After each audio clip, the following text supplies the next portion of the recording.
United States, nothing captivates or terrifies quite like a tornado. Documented in movies and across social media, this natural phenomena remains largely unexplained. Now, a group of twister-chasing scientists is on a mission to enter the eye of the storm. They're doing it for other people, so it's almost like they're going into war. Just how close can they get? And can they collect data to help unlock one of the natural world's biggest mysteries? We need to start moving now, so before they get real nasty on us.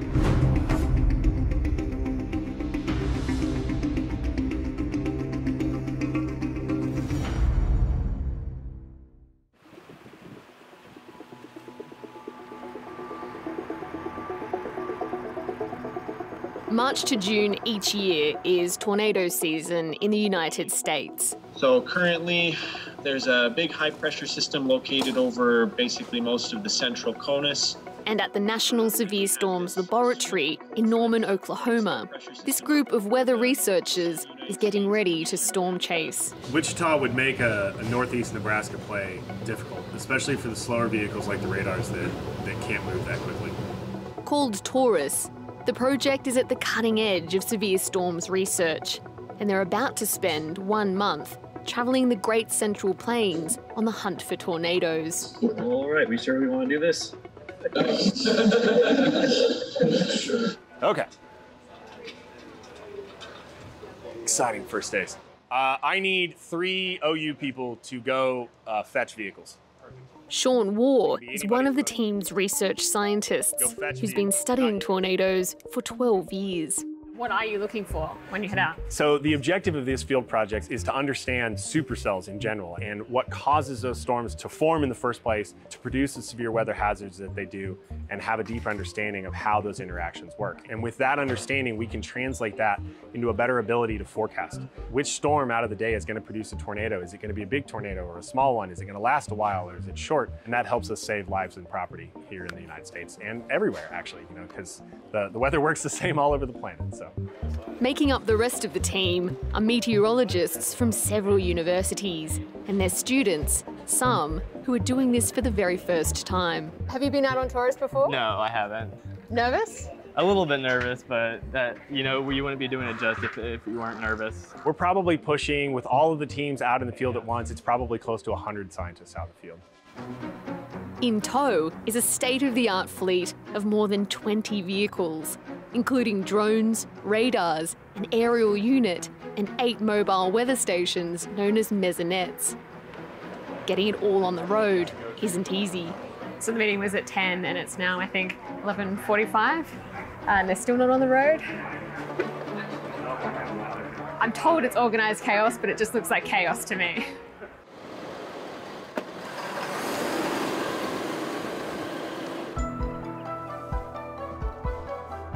Okay, first couple of cars are out and we're off. While more than 1,000 tornadoes hit the US every year, science still doesn't fully understand why they occur. The exact triggers remain a mystery, and that's what the Taurus team is hoping to find out. All around me right now, there are wind turbines and farmland as far as the eye can see. This is Middle America, and it's as vast as it gets.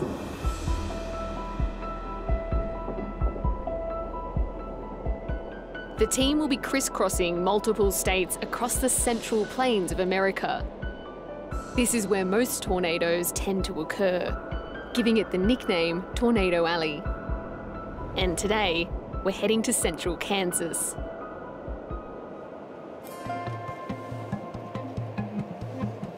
At the first pit stop, Sean and the team must review new weather updates to narrow down their search. Today's forecast is very complex. There's a lot of changes that are going on, so we're having to pay a little bit more attention to the observations and try to figure out where we think storms are going to form and at what time. And the idea is to kind of slowly refine our target area to get closer and closer to where we expect storms to fire later on this afternoon. With a fleet this size, it's hard not to draw attention. We saw that big boy. You got 2 of them over case. He's got big balls on the back.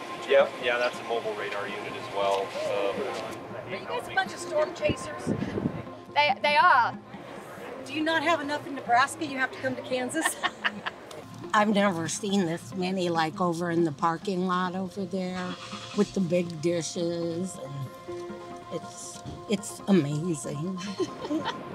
So how long exactly are we going to stay in this car park? So this is kind of the challenging part of field projects like this, is there's a lot of time waiting. I mean, we've had situations where we've been in parking lots just like this, and we've been here for 30 minutes and then we leave. Today's more likely a couple of hours.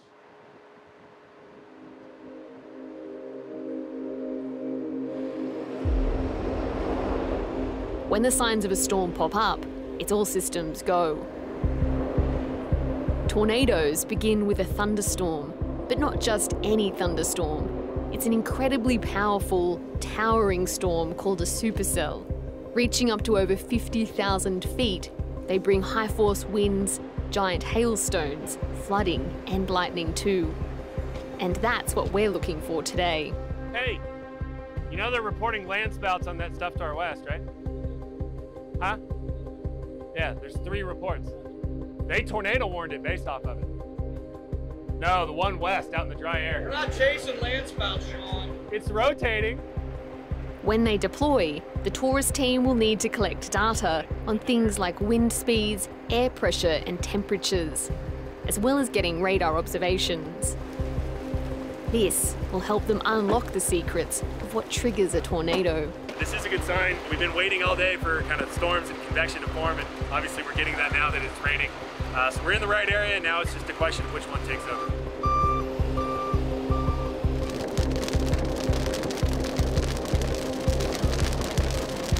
So it's incredibly difficult right now to know just exactly what the tourist team are doing. I mean, we've been tracking them and crisscrossing across this territory all day.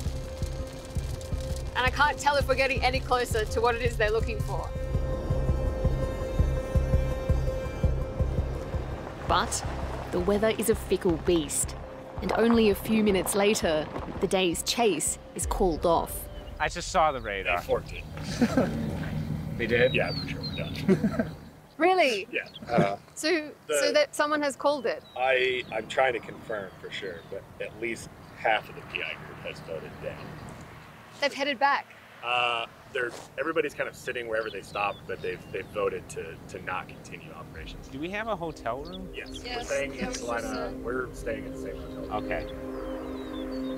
So that has got to be one of the most deflating ends to a day. For a brief minute there, I actually thought we were going to see something. I managed to get a storm, but at the very last minute, it just completely dissipated. It just goes to show what a difficult task these scientists have.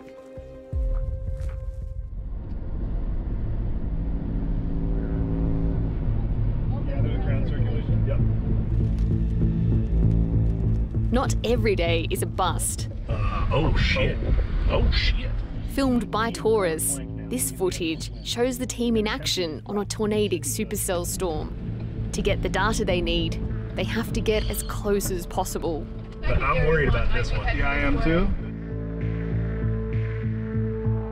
Back at the hotel, Sean walks me through how it all works. So we've got a couple of different vehicles. The radar truck is kind of one of those more iconic ones. I actually drive this vehicle, which is called a mobile mesonet. It's essentially a mobile weather station. So how do all these different vehicles work together when you're in action? So they kind of move around and they work off of each other, right? They can use their information together to form kind of a cohesive picture of what the storm environment's doing and how it's changing as we continue to operate on the storm. So like the radar truck, for example, that's going to stay a little bit further away. It gives us a broader scale picture of what's going on. But the vehicles like the ones that you see behind me, their job is to get a little closer and more personal with the storm. It's Sean's job to sample the area next to where the tornado forms. It's a tightly choreographed dance under deadly conditions. A lot of times that means driving in and out of the hail core, a lot of heavy rain. So it's a lot of staying on top of roads, traffic, weather conditions, that sort of thing. It's a very complex moving picture, and it's my job to keep the vehicle safe and as well as the occupants safe. Copy that. Just be careful of the lighting. There's a lot of it around. So if you're in an area that it's raining or it's hailing or there's active lightning or things like that. This year, the team also have to learn on the job. You zip tie it to the bottom of the balloon. The mission was meant to use drones, but they've been grounded at the last minute due to red tape.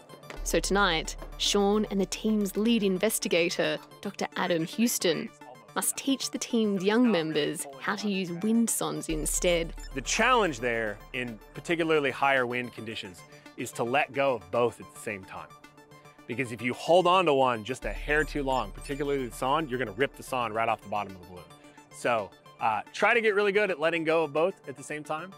Also keep in mind that it is immediately gonna start unspooling.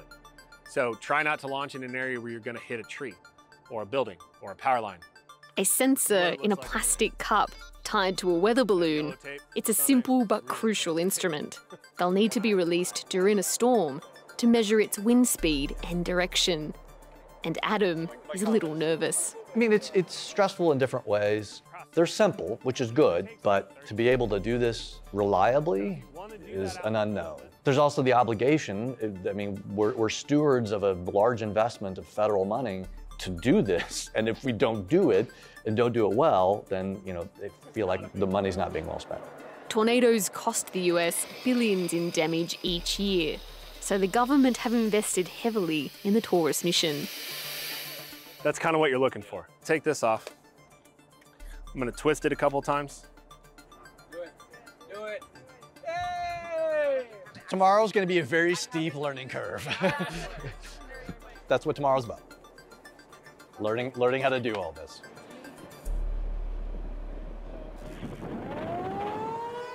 Officials say this was the deadliest tornado outbreak in the U.S. in well over a decade.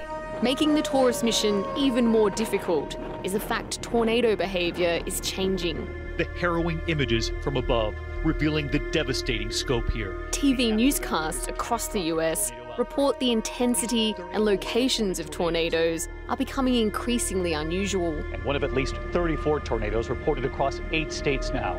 A very rare December outbreak, at least 90 lives feared lost. There's been a rise in tornadoes occurring east of the central states in more densely populated areas, like Mayfield in the state of Kentucky. So this is basically the heart of downtown Mayfield, and all around here is just utter devastation. I mean, what would have once been here are multi-story buildings, and it's just been entirely flattened. The trees have just been shaved in half. The tops have been completely removed. And this is 5 months since this tornado ripped through this town. Ravaged by a tornado in December last year, the strength, path and duration of the twister that tore through Mayfield were all unusual.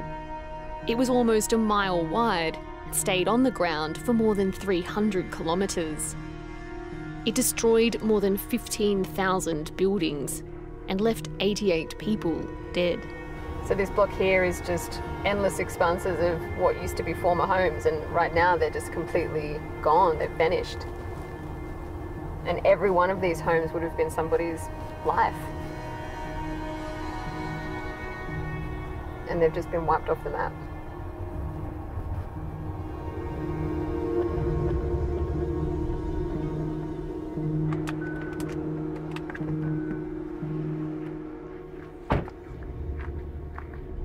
Hi, Martha. Hi. So this is what was your house? This was my house. On Mayfield's worst hit street, I meet one of the many survivors, 73-year-old Martha Thomas. She had lived here for 41 years. So this entire street was obviously wiped out? Oh yeah, about halfway down that end, both sides of 6th Street, 7th Street, 8th Street, 9th Street. And those streets had a lot of historical homes, beautiful homes on them. And they were just destroyed. In what, a minute? In less than a minute, yeah. At home when the tornado hit, her house was torn apart around her while she huddled in the bathroom with her pet dog. We could just hear it coming through. We heard glass breaking, wind. The wind was horrific. The people who describe it as a freight train, that's very accurate. It sounds like it's running right over you. The whole house was shaking. That room was shaking.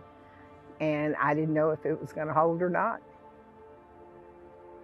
So. What were you thinking in that moment?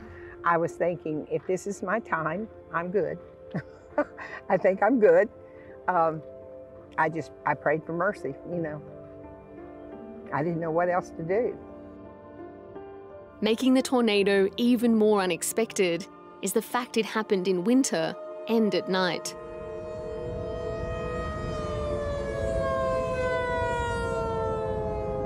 This footage was filmed by a nearby resident. Nocturnal tornadoes are twice as likely to kill. Lori! Lori! Get your ass in here. I'm in here. No, you're not. Get in here. Get in the basement. When I walked out and saw I had big plate glass windows in the front, and they were all gone. And everything in the living room was turned upside down on top of each other. And I'm just standing in the hall looking at it. And my next thing to do was call my son. And I said, we've had a tornado. I've lost everything. And I, you know, this I get emotional about. I said, I need you. He said, I'm on my way, you know. I didn't know how bad it was. At that point, I just knew how bad it was in my house. Did you ever think that this could happen here? I did not. I did not. And I think most of us around here and in Mayfield thought, this is a warning. It's not, you know, it's going to be like the rest of them. It's not going to come. It's not going to touch down. And we were very wrong.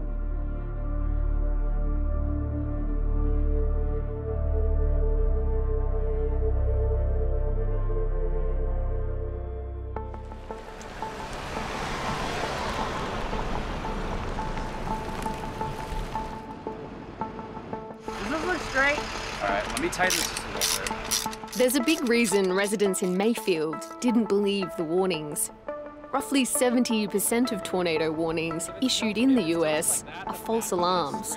And that's because while scientists know what to look for to detect them on radar imagery, they still can't determine why one storm produces a tornado and another identical looking storm does not. We can have a sequence of supercells lined up in a particular area, and we do not know which one of those is going to become tornadic. And what we're hoping to do is to understand the supercell better, understand that cascaded processes that lead to tornadogenesis, and then take that understanding and put it in the forecast process. You know, 30 minutes in advance or an hour in advance, which of these storms is going to become tornadic, because that's the lead time that people need to take shelter. Back in the Central Plains, the team are tracking another potential supercell storm. This time in Iowa. So right now there's a P3 plane, which is part of the tourist mission circling overhead. And literally everyone is ready to deploy, but we're all just waiting for this supercell to manifest. As they wait, another problem appears. Honestly, like sometimes you almost feel like sort of like a zoo animal, and everybody else that's in this little town's like at the zoo and they're watching us. But and sometimes it's even like that with other chasers too. They see a mobile mesonet vehicle and they, oh my gosh, this is where we need to be. The team don't just battle the weather. One of the biggest challenges is other storm chasers on the road. Hey guys. Hey, how are you? I can't help but notice you look like a tour group. Are you? Yes, I am. How many people do you have in this tour here right now? Today we've in essence got about 8 people roughly. Yeah.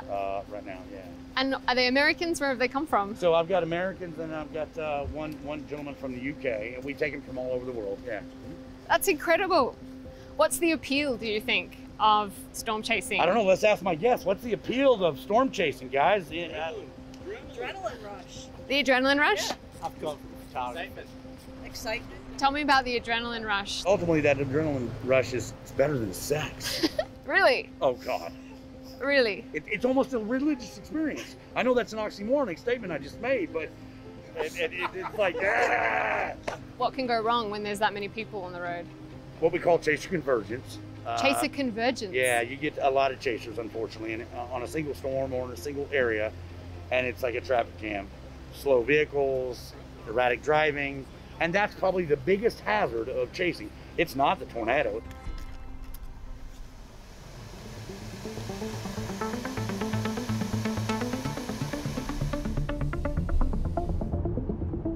Both the amateur storm chasers and the tourist team think today's storm could produce a tornado, but only if very specific conditions are in place. As we hit the road, the team are looking for clues to help predict its behaviour. Combo 1 to Combo 3, it looks like we're driving towards some outflow with this roll cloud you think ahead of us. Yeah, we're trying to figure out if that's outflow or if that's warm front. Rising warm air is one of the first ingredients needed for a tornado to develop. Another is wind shear. So if you look up there, you can see all the turbulence associated with this. How quickly those clouds are moving right now, Yeah, you mean? there's a lot of shear. See, our wind's just shifted. That's remarkable. In the time that we were just standing here, the wind was blowing into my face, and now it's coming from directly behind me. And just up above, the clouds are really moving. Wind shear is fast changes in wind speed or direction in a short period of time. Okay, so that's from, wow. Whose hat is that? That has just dramatically shifted. It's not long, and the weather shifts again. So, lightning and thunder have both just started, so we're going to get inside the car.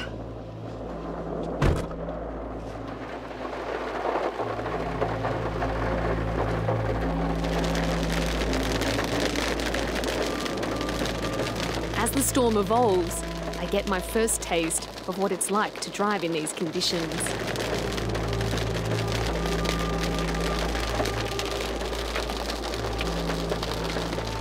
We just passed through a hell of a ton of hail. But as volatile as this storm is, it's not the supercell storm the team need to deploy. The chase is once again called off. Every time we come out, we move forward, but we still don't have that deployment under our belt where we can say, okay, here's what worked and what didn't work. Yeah, overall kind of disappointing.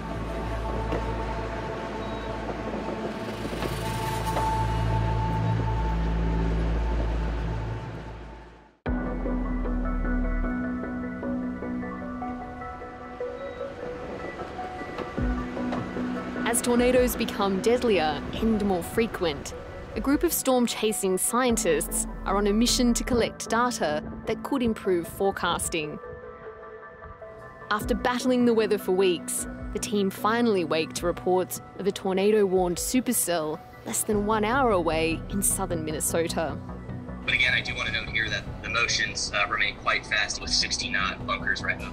But it's moving at extraordinary speeds, around 110 kilometers per hour.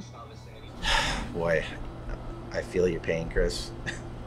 It just doesn't feel right driving away from a moderate risk supercell tornadoes, but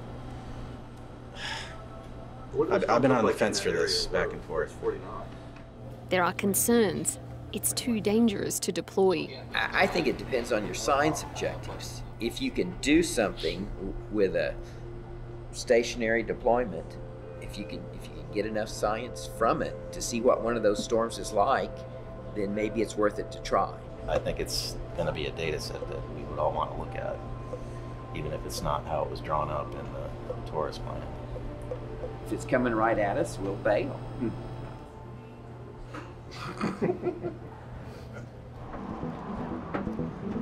They decide to give it a try. Because of the storm's unusual speed, the team can't chase it, so instead, they'll do a stationary deployment, collecting data as it passes over them. The goal is to get as many windsondes as possible into the air, but it presents an enormous safety challenge. These storms also have the ability to produce really big, violent tornadoes today. So essentially, it's going to be like we're playing chicken with a car. There's very, very, very little margin for error because it's one of those things that as soon as you realize something's going wrong, it's already gone wrong. Now situated in the storm's path, the teams begin to deploy.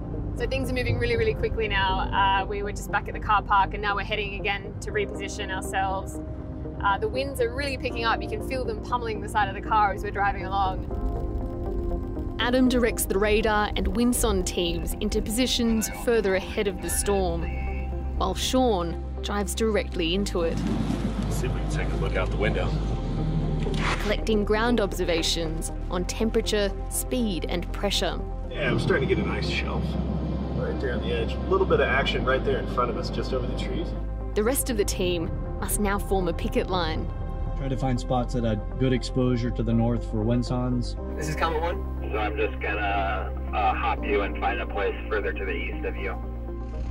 As they get into position, amateur chasers begin reporting tornadoes. But they're 1.5 hours away in a different part of the same storm system. Anywhere along this line can be rotation. That one's actually moving quite a bit. It's now all up to the windsond team. How good's your mic? Sirens. Tornado sirens. The young team have just minutes to get as many windsonds as possible into the air. So right now the tornado warning is sounding in a town that we just passed through about 3 minutes from here. The clouds are moving very quickly overhead right now. It's pretty exciting. So the potential area for formation of tornado would be down that way to our southwest.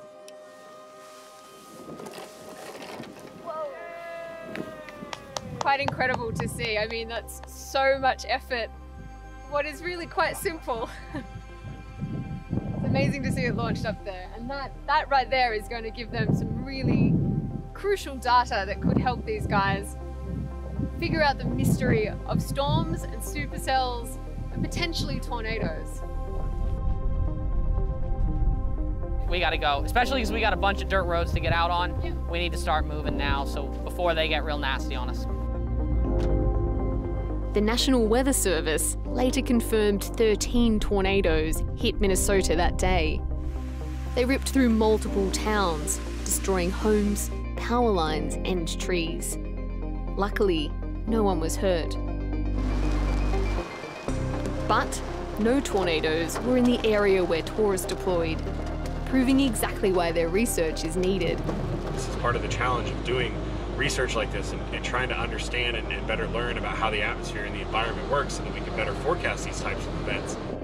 The team went on to work the full tornado season, capturing data on 8 supercell storms and at least 2 tornadoes. With the pieces of this puzzle now in their hands, solving the sky's most dreaded mystery is hopefully just a matter of time.